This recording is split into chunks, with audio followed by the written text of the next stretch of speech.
बिस्मिल्लाहिर्रहमानिर्रहीम। अस्सलाम वालेकुम। पाकिस्तान की क्रिकेट की दुनिया में या पाकिस्तान के क्रिकेट के हवाले से जितने भी तफसीर हो रहे हैं उनमें आज भी एक तलातुम बरपा है। और क्यों ना हो, आज से 40 दिनों बाद क्रिकेट की दुनिया का सबसे बड़ा मुकाबला, डायरेक्ट 50 ओवर्स का वर्ल्ड कप होता है, उसकी अपनी एक हाइप होती है, लेकिन जो मॉडर्न डे क्रिकेट है उसमें T20 बहुत ज़्यादा देखा जाता है। और फिर T20 का वर्ल्ड कप हो तो बहुत ही ज़्यादा देखा जाता है। वो उसका जो है वो एक वर्ल्ड कप ख़त्म होता है और अगले का इंतजार होता है। एक ख़त्म होता है और कहा जाता है कि जनाब अगले वर्ल्ड कप के लिए टीम बनाना हमने आज से ही शुरू कर दी है।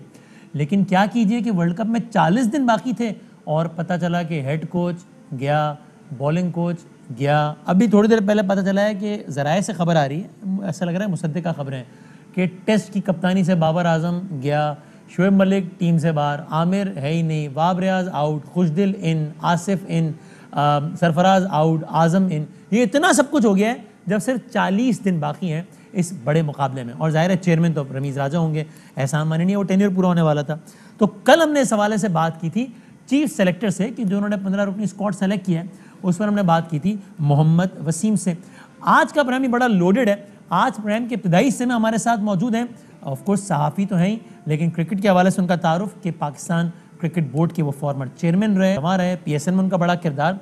जनाब नजम सेठी साहब आज प्रोग्राम के इब्तदाई हिस्से में हमारे साथ तशरीफ़ फरमा होंगे। और प्रोग्राम के दूसरे हिस्से में कोई और नहीं बल्कि स्विंग के सुल्तान जनाब वसीम अकरम साहब हमारे साथ मौजूद होंगे, जिनसे भी हमने बहुत सारे मासूमाना सवालात करने हैं। तो हमारे साथ रहेगा आज के इस प्रोग्राम में। सबसे पहले हम बल्कि मैंने कुछ क्लिप्स भी दिखाने थे, लेकिन उससे पहले ज़रा मैं सेठी साहब से एक ताज़ा जो डेवलपमेंट है उस हवाले से तो खबर उनकी राय ले लूँ। सेठी साहब अस्सलाम वालेकुम। जी वालेकुम सलाम। खैरियत से हैं आप? ठीक ठाक हैं? मेहरबानी, थैंक यू। अच्छा हजरत, सबसे पहले तो बताया ना, आप चूँकि साबिक चेयरमैन PC भी हैं और सहाफ़ी तो हैं ही, और तो वो चिड़िया भी है ही, जिंदा ही अब तक, आई एम श्योर। तो खबर क्या कह रही है कि ये मिसबा और वकार जो है इन्होंने इस्तीफे दिए हैं या इनसे इस्तीफे लिए गए? मेरा ख्याल है उनको इशारा तो हो ही गया था। अच्छा, कि अब वक्त आ गया उनका, तो मेरा ख्याल है उन्होंने सोचा कि फिर ठीक है, अगर ऐसी बात है तो कर देते हैं। खबरें चल रही थी कि किसी एक फॉरेन कोच के साथ भी बातें हो रही है, पीटर मोर के साथ, एंड सो ऑन। और सो ये तो उससे पहले ही पता चल गया था कि वक्त आ गया है। यानी इसमें रमीज़ राजा का आना और रमीज़ राजा की जो ओपिनियन है about Misbah as a head coach, बल्कि आप ज़रा सुनिएगा अभी। रमीज़ राजा साहब जब मिसबा उल हक अपॉइंट हुए थे एज अ हेड कोच, बल्कि उनका नाम कर रहा था, तो रमीज़ राजा साहब की क्या राय थी मिसबा उल हक के हवाले से एज एन एनालिस्ट, ज़रा देखिएगा।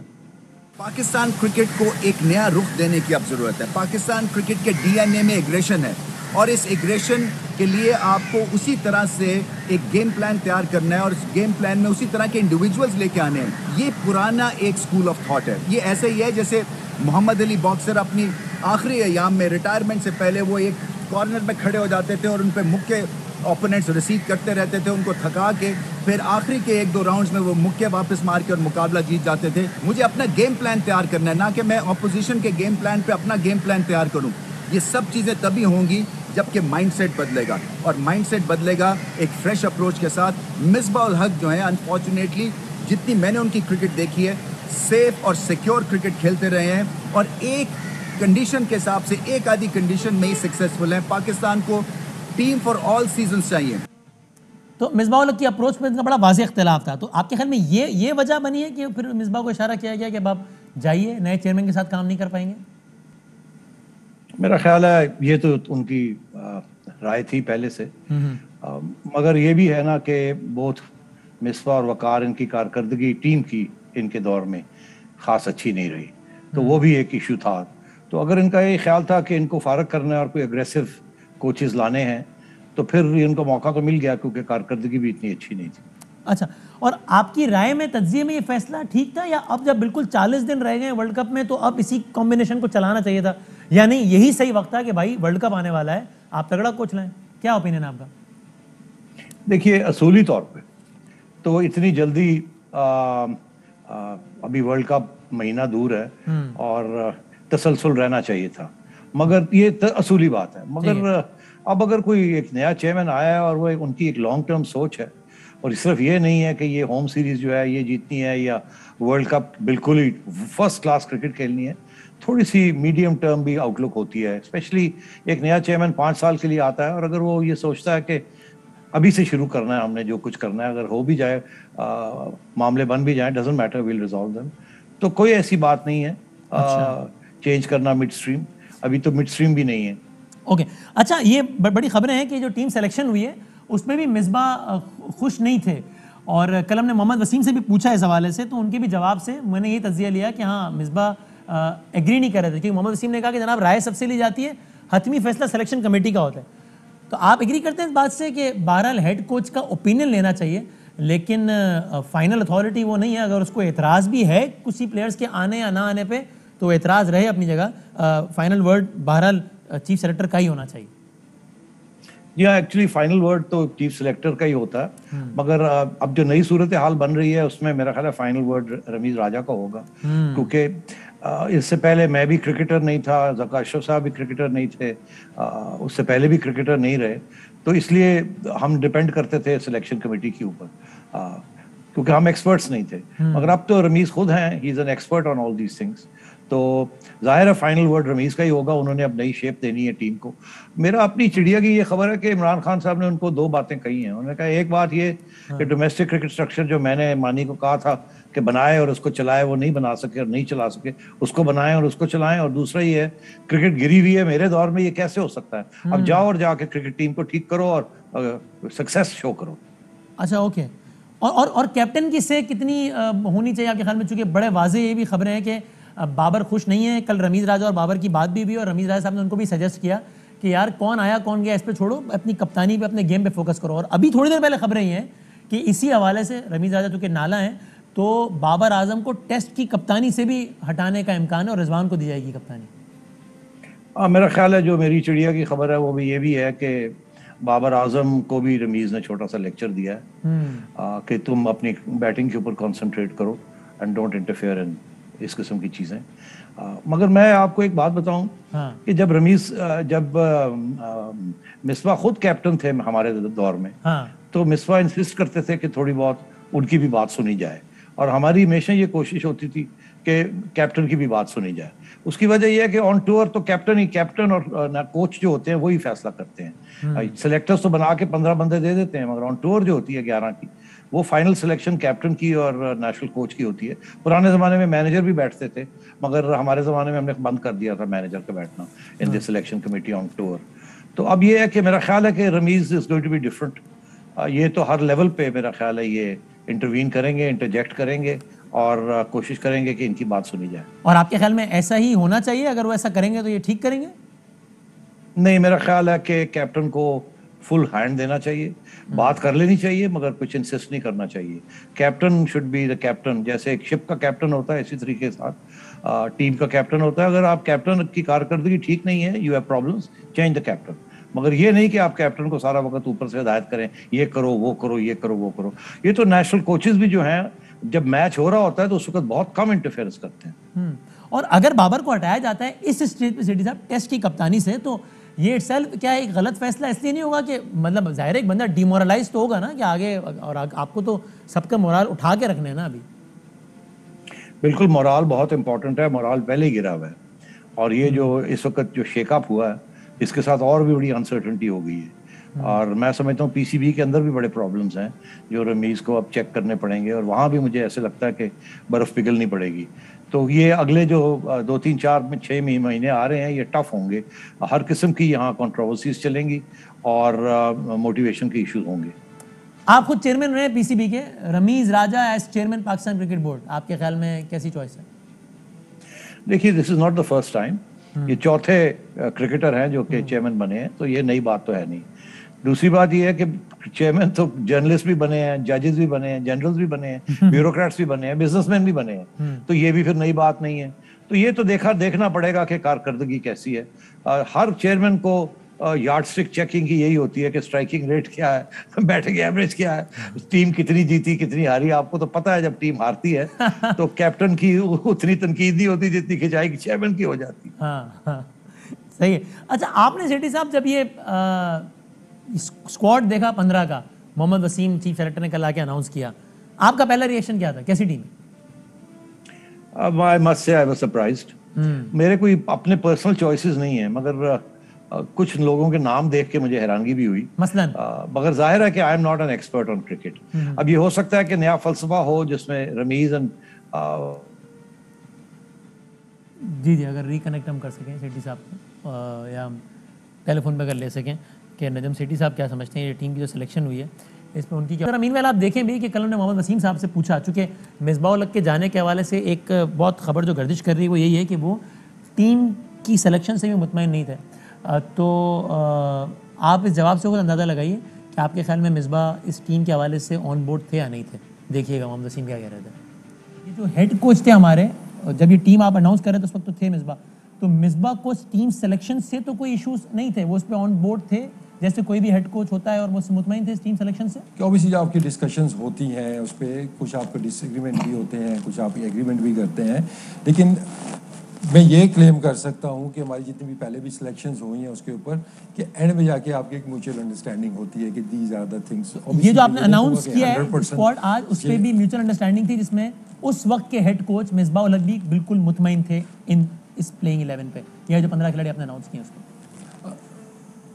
देखें, उस पर हमारी बातचीत तो वेस्ट इंडीज़ में भी उनसे रब्ता था जब वो वहाँ पे थे, अनफॉर्चुनेटली उस टाइम आ नहीं सके थे, तो ऑन बोर्ड थे, वो भी हमारे साथ थे, डिस्कशंस का हमारा हिस्सा रहे थे।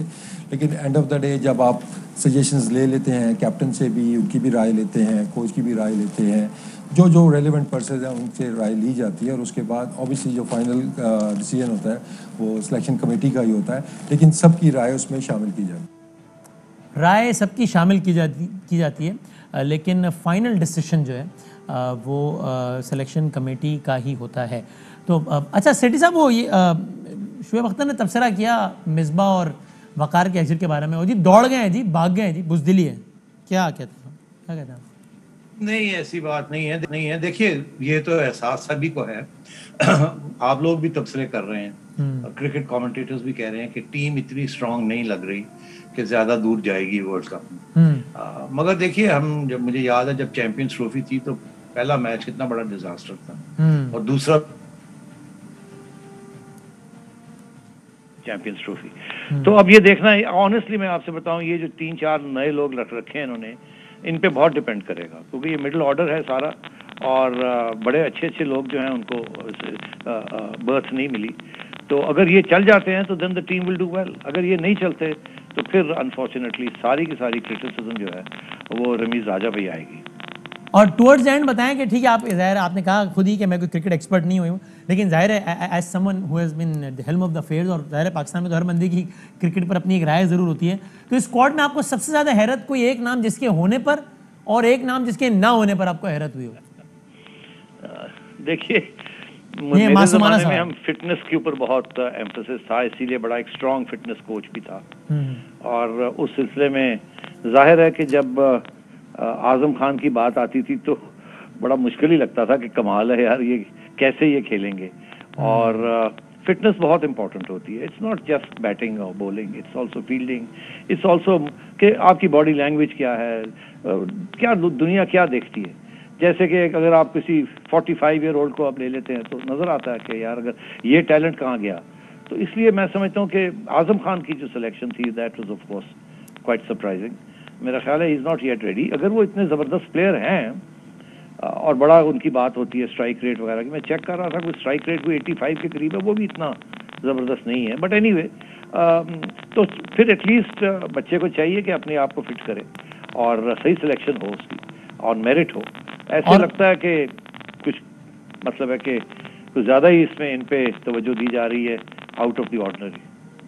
और कौन सा एक ऐसा नाम है जिसके ना होने पर आपको हैरत है? Faheem I thought is a good allrounder और फहीम की बड़ी सेंसिबल और बड़ी जिसे कहते हैं ना डिसिप्लिन किस्म की बॉलिंग होती है।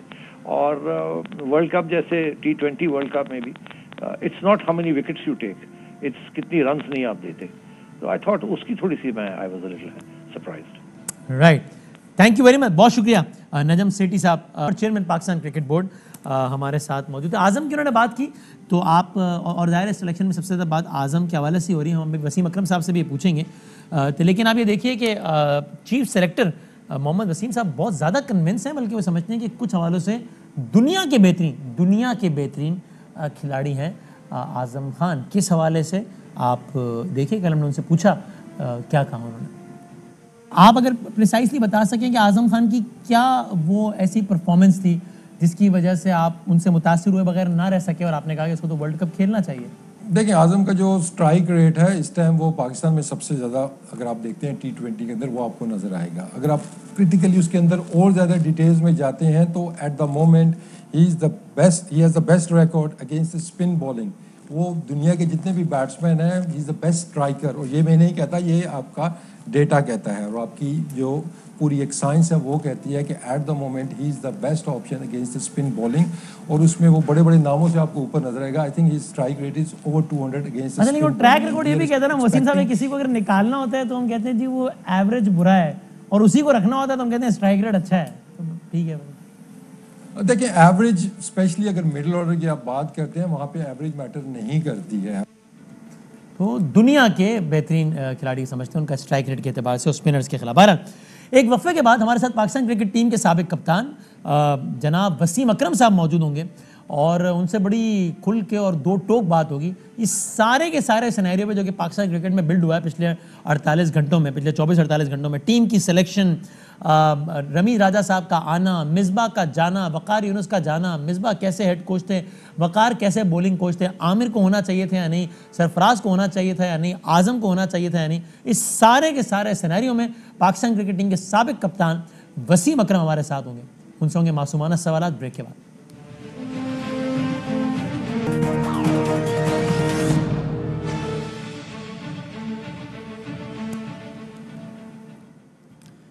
खुश आमदेद कहते हैं आपके एक बार फिर हमारे साथ मौजूद है पाकिस्तान क्रिकेट टीम के साबिक कप्तान जनाब वसीम अकरम साहब। और पाकिस्तान क्रिकेट में बहुत कुछ हुआ है, टीम सेलेक्ट हुई है, बहुत सारे लोग गए हैं, इन तमाम तरह हवालों से हम बात करते हैं जनाब वसीम अकरम साहब से। वसीम अकरम साहब, बहुत शुक्रिया आपका वक्त देने का। सर, सबसे पहले तो बताएं, आप वहाँ ऑस्ट्रेलिया बैठे हैं, आप वहाँ देख रहे हैं कोई ये कुछ फॉलो शॉलो किया है आपने कि ये सोशल मीडिया पर जिस तरह का रिएक्शन है इस टीम सिलेक्शन के बाद? क्योंकि मैंने तो देखा है कि मुझे कुछ ही शायद, मतलब मुझे पॉजिटिव कमेंट कोई मिल ही नहीं रहा है इस टीम सिलेक्शन पे। ठीक ठाक तनकीद कर रहे हैं लोग, तो आपका क्या ख्याल है अगर आपने फॉलो किया हो कि अपनी राय में ये कैसी टीम सेलेक्ट की है? देखो, first of all of course follow कर रहा हूँ। Cricket is my bread and butter और Pakistan cricket is very close to me. सब फॉलो करता हूँ, हर चीज देखता हूँ। जहां तक टीम की सिलेक्शन का ताल्लुक है, टीम सेलेक्ट की है, आपने सिर्फ ये वर्ल्ड कप, आपने इसके बाद अगले 2 वर्ल्ड कप और देख, ठीक है। 50 ओवर का वर्ल्ड कप है, उससे 2022 में, 2023 में फिर T20 का दोबारा वर्ल्ड कप है।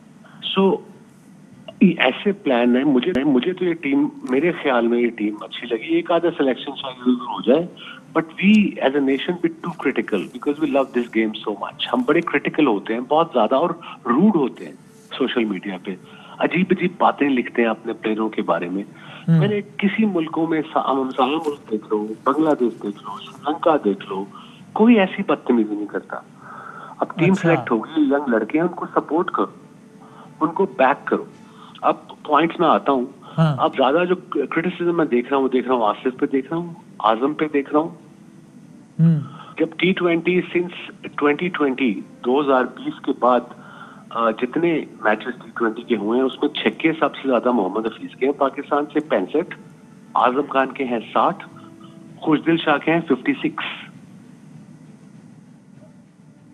अच्छा, लेकिन चले मैं जरा आजम की स्टैटिस्टिक्स पे भी आते हैं, लेकिन वसीम से पहले तो बताइएगा, आपने कहा ना कि ये नहीं भूलना चाहिए कि ये एक वर्ल्ड कप नहीं है, इसके बाद एक और वर्ल्ड कप आ रहा है अगले साल, वो ज़ाहिर है वो 50-50 वाला है, फिर उसके बाद अगले साल फिर जो है वो T20 वर्ल्ड कप है। तो हमें इस एक वर्ल्ड कप को ज़हनी रखना चाहिए, बल्कि ये देखना चाहिए कि आगे और भी वर्ल्ड कप्स आ रहे हैं।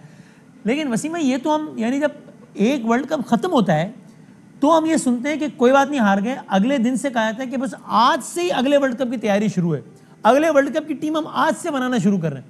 अब जब अगला वर्ल्ड कप बिल्कुल सर पर आ गया है तो ये कहा जा रहा है कि यार ये एक ही थोड़ी, आगे तो 2 और आ रहे हैं। तो मतलब आपको ये नहीं लगता है कि इतने सारे चेंजेस जो टीम में हो गए बिल्कुल 11th आवर पे, ये चेंजेस ठीक है आपके ख्याल में? Probably not, maybe not, but if and buts ना पड़े। अच्छा। अब हर एक बंदे को खुश करना इम्पॉसिबल है इस दुनिया में, स्पेशली हम पाकिस्तानियों को क्रिकेट में। एक तो हर कोई एक्सपर्ट है, हम all, I love the passion I do. हर किसी ने अपनी टीम बनाई होती है, उस टीम में पता होता है 2 प्लेयर स्क्वाड में नहीं है, वो देखता रहता हूँ मैं। इसको खिला दे, पता लगा वो 15 में नहीं है। तो इतना हम पे है कि कोई थोड़ा होमवर्क करके बैठ जाओ।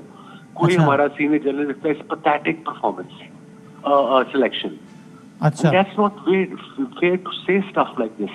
आप क्रिटिसिज्म करो विद स्टैट्स और फिर उसका सोल्यूशन बताओ। सोल्यूशन कोई बता दे मुझे।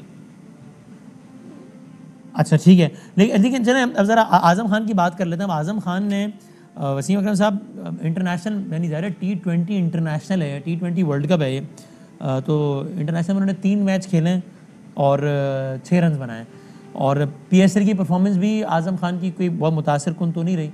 तो अगर मैं प्रिसाइसली, मैंने कल ये सवाल चीफ सेलेक्टर से ही पूछा था, आपसे पूछूं आपके ख्याल में, चूँकि आप उनके हामी नज़र आ रहे हैं सिलेक्शन के, कैसे सिलेक्शन हो गया आज़म खान का? नहीं मगर अभी उसने देखिए प्रेजेंट फॉर्म देख लो, उसका बच्चा है ना, अभी यंग है। हाँ, उसके वजन पे इतना मजाक अभी तक ट्विटर पे ट्रेंड हो रहा है वो पिछले 4 दिनों से। माफी दे दो उसको भाई, पाकिस्तानी बच्चा है, हमसायों का बच्चा तो नहीं है ना, किसी और मुल्क का बच्चा तो नहीं है।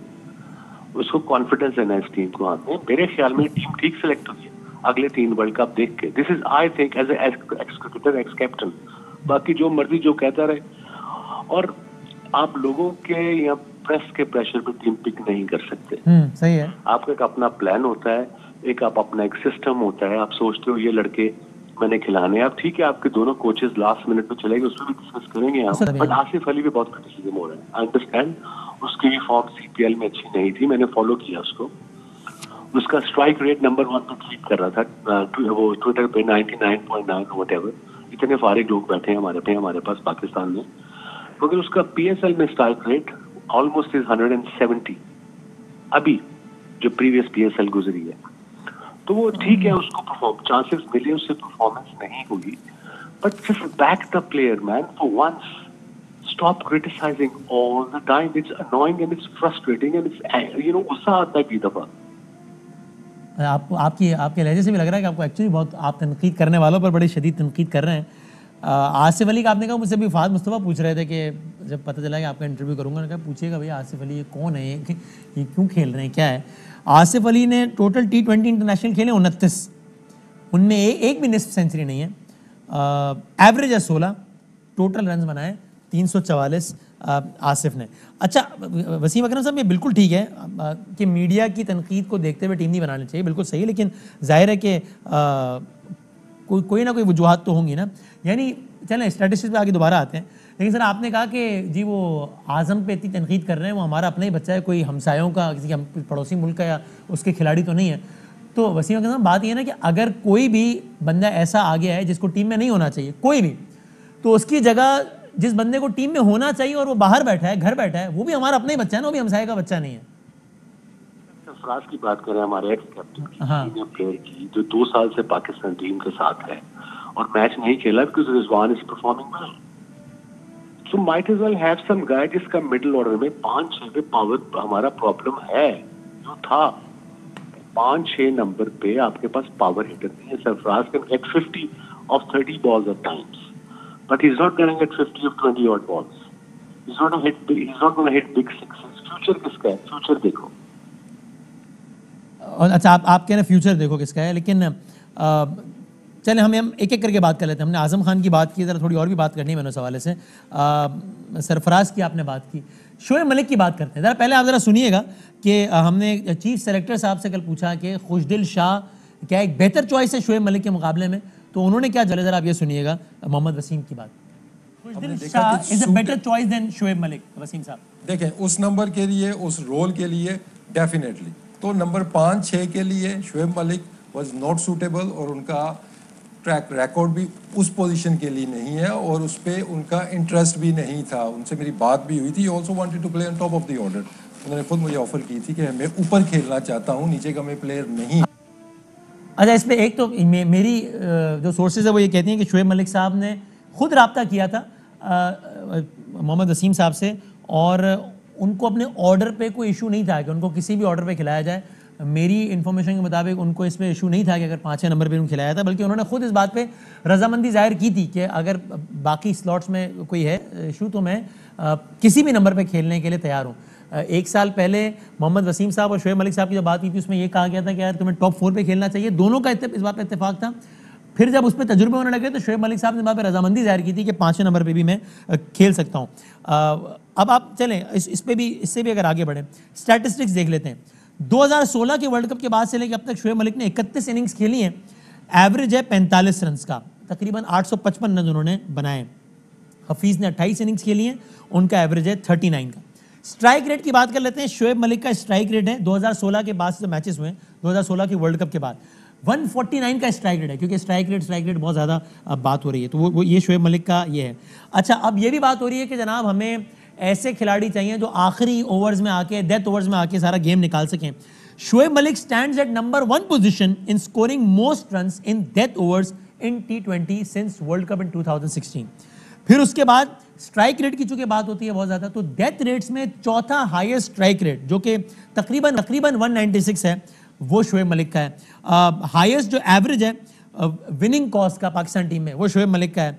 हाईएस्ट स्ट्राइक रेट 152 का विनिंग कॉस्ट का पाकिस्तान टीम से, वो शोएब मलिक का है। इस सब के बाद भी शोएब मलिक साहब जगह नहीं बन पाए और नहीं बना पाए और खुशदिल शाह बना पाए। तो आप अगर होते उस जगह पे वसीम अकरम साहब, मोहम्मद वसीम साहब की जगह, तो आपके भी चॉइस खुशदिल शाह होती ना कि शोएब मलिक? अब देखिए, Shoaib Malik like as a player, even as a captain, great cricketing mind, but हर चीज का एक टाइम होता है। अच्छा, मे शुरू को मेरी ये बात पसंद ना आए, अब टीम सिलेक्ट होगी है, बट आई बिलीव कि 10 अक्टूबर से टीम चेंज कर भी सकते हो आप। That's what I have been reading. But अगर एक यंग लड़के को लिए है, 56 छक्के उसने मारे हैं 2020 के बाद T20 खुशदिल शाह ने, तो just let him go. UAE में है पूरा टूर्नामेंट, दुबई में है, अबू धाबी, शारजा, वो विकेटों के यूज टू है ये लड़के, PSL खेल के आ रहे हैं, इनको पता है ये कभी अच्छी इनिंग होगी, ये क्लिक कर पड़ेंगे। सो या अब खुशदिल शाह ने 9 T20, आप जो स्टैटिस्टिक्स बता रहे हैं और ज़ाहिर है इंटरनेशनल मैचेस में देखा है तो 9 मैचेस 130 रन्स एंड 21 रन्स का एवरेज। अच्छा, ये ठीक है वसीम भाई जो आप कह रहे हैं कि यंग लड़के, और हर आपने शोएब मलिक पे, सरफराज भाई आपने कहा कि हमें लॉन्ग टर्म सोचना चाहिए, शोएब मलिक पे आप कह रहे हैं कि हर चीज़ का एक टाइम होता है। लेकिन क्या ये बात भी सही नहीं है कि वसीम अकरम साहब जब हमारी स्क्वाड में और T20 वर्ल्ड कप हो और उसमें एक लड़का हो जिसने 3 मैच खेले हों, एक लड़का हो जिसने 9 मैच खेले हों, इस तरह के आप नए लड़कों को इतने बड़े ग्राउंड में लाके जब एक्सपोज कर देते हैं बड़े खिलाड़ियों के सामने, बड़ी टीमों के सामने, तो प्रेशर इतना पड़ता है जिसकी वजह से वो कोलैप्स करने का उनका चांस ज़्यादा होता है, जिसकी वजह से टीम तो सफ़र करती है, उन इंडिविजुअल्स का करियर भी सफ़र। It's a two edge sword, you know, तलवार के दो धारियां दोनों तरफ हैं। यहाँ तो ये लड़का चल पड़ेगा आपकी टीम को लेके, या फेल हो जाएगा। तो be positive, be you know, वो भी लड़का अब सोशल मीडिया पढ़ता होगा, आजम भी पढ़ता होगा, सारे पढ़ते होंगे यार। बदतमीजी तो कम कर दो यार। बदतमीज, मुझे कोई बदतमीजी करे सोशल मीडिया, उससे ज्यादा बदतमीजी करता हूँ। लोग कहते हैं बड़े बदतमीज है, बिकॉज तुम बदतमीज हो आगे से भाई। मैं आराम से किसी की बात नहीं सुनूंगा ना, ये बच्चों को सुननी चाहिए, बेचारे तो खेल रहे हैं, कुछ कह नहीं सकते, but I can imagine what they go through. ये बात ये सही है, मतलब ऑफ कोर्स तनकीद करना सबका हक है, डिसेंसी कॉम्प्रोमाइज़ नहीं होनी चाहिए, बिल्कुल ठीक है। अब इसमें सबसे ज़्यादा तनकीद ज़ाहिर है आज़म खान पर हो रही है, और वो इस हवाले से हो रही है कि जनाब वो मोइन खान के साहबजादे हैं, तो मोइन खान इन्फ्लुएंस करते हैं इस डिसीजन को जो आज़म खान की टीम में शमूलियत होती है। मोइन खान इसको क्या कहेगा, मेरे बेटे को पिक कर लो, he won't. I know Moin Khan inside out, he would never say such a thing, he never did. उसको रखा गया है कि तुम्हें 5-6 पे पावर हिटर चाहिए था, उसके वजन का मजाक उड़ाते हो, ठीक है वो वजन कम कर लेगा, 22 साल का लड़का है, अगर वो छक्के मारा भी है। अभी CPL में उसके 2-3 उसने 1-2-50 किए हैं, देख रहा था मैं उसकी इनिंग जब मैं क्वारंटीन में था। सो जस्ट उसको चांस तो दो, एज अ कीपर आता है टीम में, एज अ बैट्समैन नहीं आता। That's where the problem was और इज, कि वो as a keeper batsman team में आता है, not as a batsman only. अब आपके पास रिजवान है ओपनर, ठीक है, वो बड़ी जबरदस्त क्रिकेटर है, I love his attitude, I love his performance, test ले लो, वनडे ले लो, T20 ले लो, मगर उसका पहले 1 से 6 ओवर में 123 का स्ट्राइक रेट, ठीक है। फिर उसके बाद 7 से 15 ओवर तक उसका 129 का स्ट्राइक रेट है, तो इसका मतलब कि 15 ओवर तो बैटिंग कर गया। अब उसके बाद 16 से 20 ओवर तक उसका स्ट्राइक रेट 181 का है, मगर जो 15 ओवर तक 129 के स्ट्राइक रेट से जाता है, तो उसका मतलब आपका स्कोर 15 ओवरों में कम होता है, और आखिरी 5 में हर दफा 181 का स्ट्राइक रेट नहीं चल सकता। अब प्रॉब्लम इस टीम में ये है कि आपने ओपनर सिर्फ 2 रखे हुए, हाँ। वो है आपके 15 में, वो है रिजवान और वो है बाबर। ये रेगुलर ओपनर है ना, और तो कोई नहीं है उसमें, जी ऐसा ही है, शर्जील मेरे ख्याल में। फखर जमान जो है, फखर जमान की भी यूएई में मैं तुम्हें स्टैट बताता हूँ। 40 इनिंग्स खेला फखर जमान, उसके 827 रन हैं, पूरा होमवर्क किया हुआ मैंने, और 125 का स्ट्राइक रेट था उसका। But yes, he's future and he's got a tremendous one of the top fielders of Pakistan team में। और बड़ा क्रिटिसिज्म हुआ, शर्जील को भी ड्रॉप कर दिया। तो और में नाम है, शर्जील को अपनी फील्डिंग और फिटनेस इंप्रूव करनी पड़ेगी। आप 3-4 हल्के फील्डर T20 में लेके नहीं जा सकते। Sharjeel I like him as a batsman, but हर दफा वो शॉर्ट फाइन लेग पे सॉरी नहीं खड़ा हो सकता। ठीक है, देखिए वसीम भाई, फिर अगेन ये सवाल तो बनता है ना कि अगर ये फिटनेस इतना बड़ा इशू है और इस वजह से आपके पास openers, you are short of openers, फिर भी आप शर्जील को इसलिए नहीं लेके जाते कि उसकी फिटनेस भी कोई फिटनेस है, तो फिर आजम खान की फिटनेस भी है, फिटनेस है, ठीक है। कीपर है ना, बात तुम यही करो ना कि एज अ कीपर आएगा वो। अगर उसको तुम इवन कोयटा ग्लैडिएटर उसको बैट्समैन खिला रहा है, बिकॉज सरफराज नवा उनका कप्तान, वो कीपिंग करता है। जब तक की कीपिंग नहीं करेगा तब तक तो प्रॉब्लम तो होगी। अब 3 फील्डर आपके अगर शॉर्ट फाइन लेग पे भागेंगे पहले ही ओवर में, तो प्रॉब्लम तो है। आप T20 में किसी को छुपा नहीं सकते, एक आधे को मे भी आप छुपा सकते हो आजकल के दौर में। मगर Fakhar is one of the top fielders in Pakistan cricket. वो स्क्वाड में नहीं है उसका, और 2 ओपनर है सिर्फ, वहां पे थोड़ी प्रॉब्लम है। और 2 आपने लेफ्ट आर्म स्पिनर रखे हैं, एक इमाद वसीम है जो बड़ा एक्सपीरियंस है, और इमाद की भी जो मेरे ख्याल में मुझे कई दफा प्रॉब्लम होती है, इवन कराची किंग्स में भी, इज अ कैप्टन, मगर वो नया गेंद करता है। जब नया गेंद आप पहला ओवर कर लेते हो तो दूसरे एंड से जो थोड़ा बहुत स्विंग होता है वो स्विंग स्ट्रेट बंद हो जाता है। नया गेंद जो पहला ओवर है वो आपको टॉप बॉलर को देना चाहिए, वो है शाहीन शाह अफरीदी। फिर उसके बाद सेकंड ओवर उसको मिलना चाहिए। अब ये चीजें प्लान कोच ने करनी होती है। अच्छा ठीक है, अब अगर आगे बढ़ते हैं, मोहम्मद आमिर का बताइएगा। चीफ सेलेक्टर साहब ने हमसे कहा भाई वो तो रिटायर हो चुका है, तो उसको तो हमने मतलब कंसिडर ही नहीं किया ना, बिकॉज मैं तो अवेलेबल प्लेयर्स को कंसिडर करता हूँ, तो आमिर को तो हमने कंसिडर ही नहीं किया। आपके ख्याल में अगर आमिर का वो इशू नहीं होता जो कि है, और रिटायरमेंट ले ली उसने सारा कुछ, तो उसकी सिलेक्शन बनती थी आमिर की इस प्लेइंग 11 में, वसीम अकरम साहब? देखो, in the end as a Pakistani cricket fan, ex cricket captain, मुझे क्या चाहिए कि पाकिस्तान जीते। सही है। वक्त पे गधे को भी बाप बनाना चाहिए भाई। अगर उसकी जरूरत है तो उसको रखो, एक्सपीरियंस बोलर आपको चाहिए। उसने पिछले सभी PSL में 1-2 मैच कराची के कुछ आए हैं, जो 1 ओवर उसने किया है, 1900 ओवर या 18वां ओवर 1 रन दिया उसने। फिर उसने जो PSL हम जीते हैं 1.5 साल पहले, उसने जो सुपर ओवर हम जीते हैं मुल्तान से, आई थिंक उसने पूरे ओवर पूरे 6 के 6 यॉर्कर किए हैं। सो एक्सपीरियंस तो आपको चाहिए ना। तो यानी मेरा की हम बात मेरा सवाल ये है कि अगर आमिर अब अवेलेबल हो जाए, अगर दस्तयाब हो जाए, क्योंकि आमिर का वकार से इशू था, मिसबा से इशू था, अब वो दोनों चले गए हैं, तो खबरें आ रही हैं कि अब आमिर अवेलेबल हैं, तो और टेक्निकली हम 10 अक्टूबर से पहले कोई भी टीम में चेंज कर सकते हैं, तो आपका ख्याल है कि रिव्यू करना चाहिए आमिर को इस स्क्वाड में लेने के लिए? हो चुकी है अब तो रिव्यू के लिए टाइम। आमिर को अगर अपना डिसीजन लेना था वो अभी आज से महीना 1.5 पहले लेता। I think it's too late for Amir to come back into the squad, in my opinion. अच्छा, आप कह रहे हैं it's too late for Amir को ये फैसला पहले करना चाहिए था, लेकिन जिस तरह मैंने कहा कि हो सकता है उसके जवाब में वो कहे ना कि मेरी वजह जो 2 लोग थे रिटायरमेंट लेने की, वो 2 लोग अब नहीं हैं, उन्होंने कल फैसला किया है कि वो नहीं रहेंगे, तो मैंने भी इसलिए आज फैसला किया है कि मैं दोबारा अवेलेबल हूँ। आई अंडरस्टैंड वसीम, अगर टीम अनाउंस हो चुकी है ना, आप टीम अनाउंस तो नहीं कर सकते ना आप unless until something exceptional happen. अब कोच कौन आता है we don't know, they guess ifs and buts कि ये आ जाए, शायद ये आ जाए, ये मिकी आर्थर आ जाए, या किसी और का भी नाम आ रहा है, वो इंग्लैंड का जो है मोर, उसका भी नाम आ रहा है, पीटर मोर्स का नाम भी है, बड़ा जबरदस्त कोच है मेरे ख्याल। देखिए, किसी भी प्रोफेशनल स्पोर्ट में वसीम परफॉर्मेंस मैटर करती है। जो भी मिसबाग ने टाइम गुजारा है, वो जिम्बाब्वे से जीते हैं, हम साउथ अफ्रीका सी टीम से जीते हैं, उनके सारे प्लेयर IPL में थे, या श्रीलंका से जीते हैं।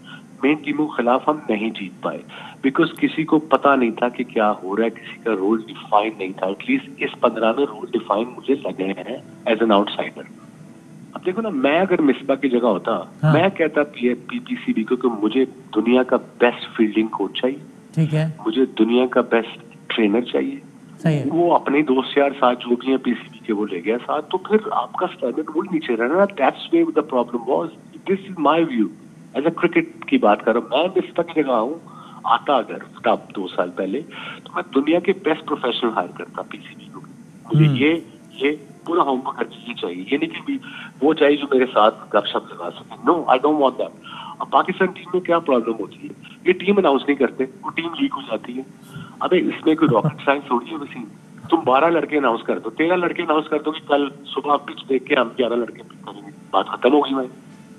ताकि मुझे एज अ प्लेयर पता हो कि मैं सुबह खेल रहा हूँ, I can prepare my self night before. ये टीम बताते हैं 1 घंटा पहले, मैच से 1.5 घंटा पहले। That's what I heard. बात तो नहीं छुपती ना पाकिस्तान टीम में, पता लग रहा है, सब पता लग रहा है।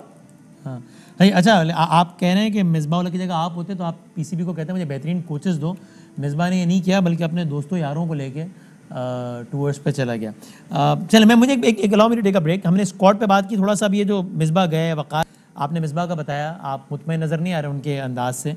आप वक़ार की कोचिंग से कितने मुतमईन हैं?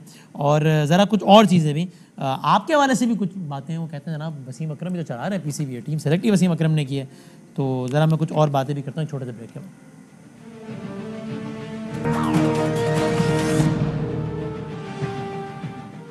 खुश आमदेद कहते हैं आपको। वसीम अकरम हमारे साथ हैं भाई, सारे हालिया फैसलों की बड़ी हिमायत में नज़र आते हैं। वसीम अकरम साहब ने पूछा अगर आप होते शोएब मलिक को सेलेक्ट करते या खुशदिल शाह को, मेरा अगला सवाल भी यही है, अगर आप होते पाकिस्तान क्रिकेट टीम के हेड कोच, तो आप ये चाहते हैं कि आपकी मर्जी से ही टीम सेलेक्ट की जाए? क्योंकि खबरें ये हैं कि मिसबाह उल्लाह की टीम सिलेक्शन से मुतमईन नहीं थे और वो घर चले गए। तो मेरा सवाल बड़ा स्ट्रेट है, कोच की हतमी राय होनी चाहिए टीम सिलेक्शन में वसीम अकरम साहब? That's a very difficult question to answer. 10 player 10 player तो ऑलमोस्ट होती है ना, शो शॉट। आपने एक आधे का डिसाइड करना होता है, but again chief selectors are there, they have a job to do. But अगर इनपुट लेने में पहले कुछ नहीं है, नहीं आपकी बात मान रहे तो ईगो का मसला नहीं है। अच्छा, योर जॉब इज, जो आपको टीम मिली है आपने उस टीम को खिलाना है आगे जाके। That's what it is as a coach. अब मेरा यही सवाल आपसे इस हवाले से, अगर वसीम अकरम पाकिस्तान क्रिकेट टीम का कप्तान होता तो आप चाहते हैं कि यार जो बंदे मैं कह रहा हूँ मैं उन्हीं को खेलना चाहिए? मैं यानी इसको इस तरह कर लें, क्योंकि बाबर आजम के हवाले से ये खबरें हैं कि वो खुश नहीं है इस टीम से। तो बाबर आजम पाकिस्तान क्रिकेट टीम के मौजूदा कप्तान अगर किसी खिलाड़ी को खिलाने पर रजामंद नहीं है तो उस खिलाड़ी को खिलाना चाहिए? बाबर को भी यही सीखना पड़ेगा जल्दी, sooner the better. One of the great batsman in world cricket, unbelievable boy of सीखना क्या पड़ेगा? कि दोस्ती यारी, end of the day as a captain क्या चाहिए बाबर? उसको चाहिए कि उसने जीतना कैसे है, यू नो।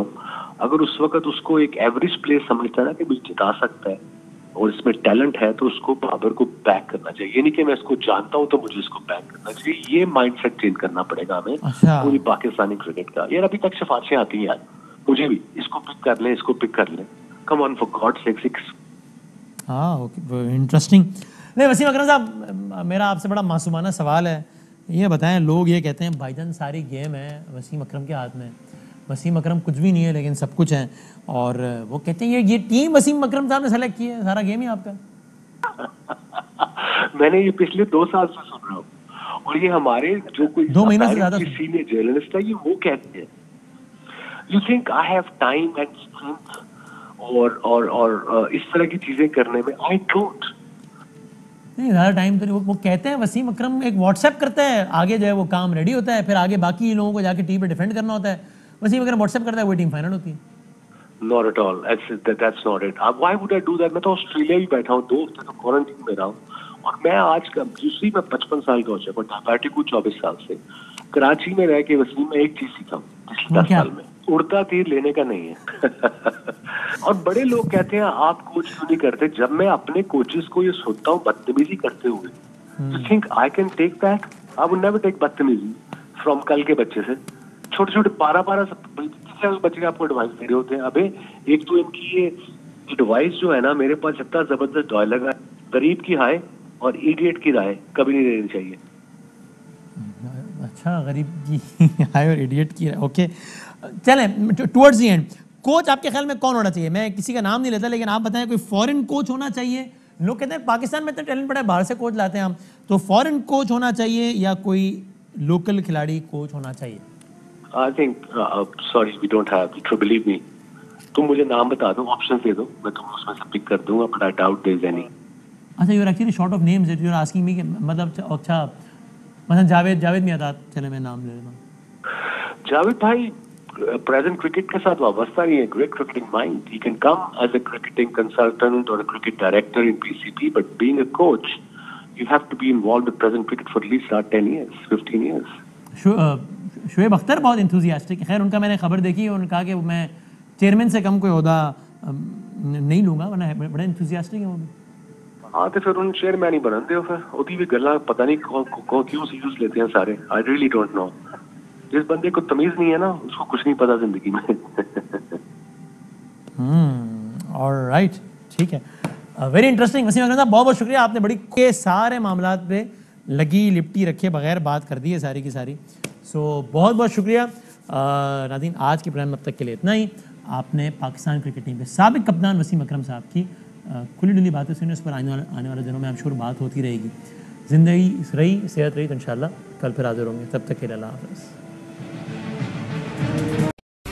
अहम तरीन खबरें अब एक क्लिक की दूरी पर, आपके पसंदीदा टॉक शोज हों या अहम मुल्की या गैर मुल्की शख्सियात की न्यूज कॉन्फ्रेंसेस, हर लम्हा बाखबर रहने के लिए सब्सक्राइब करें हमारा YouTube चैनल। मौसम की सूरत हाल हो या खेल के मैदान से खबरें, अपने मोबाइल फोन से मुल्की और बैनुल अक़वामी अहम खबरों तक रसाई के लिए डाउनलोड कीजिए मोबाइल ऐप। बावसूख ज़राए से मुसद्दिका खबरों, तज्ज़ियों और तबसरों से मुस्तफ़ीद होने के लिए विजिट कीजिए पाकिस्तान की सबसे बड़ी न्यूज वेबसाइट www.arynews.tv। इन सब के अलावा पाकिस्तान का सबसे बड़ा फेसबुक पेज हो, सबसे बड़ा न्यूज इंस्टाग्राम अकाउंट या फिर ट्विटर, ARY न्यूज पहुंचा रहा है खबरें सबसे पहले आप तक, ताकि आप रहें हर लम्हा बाखबर।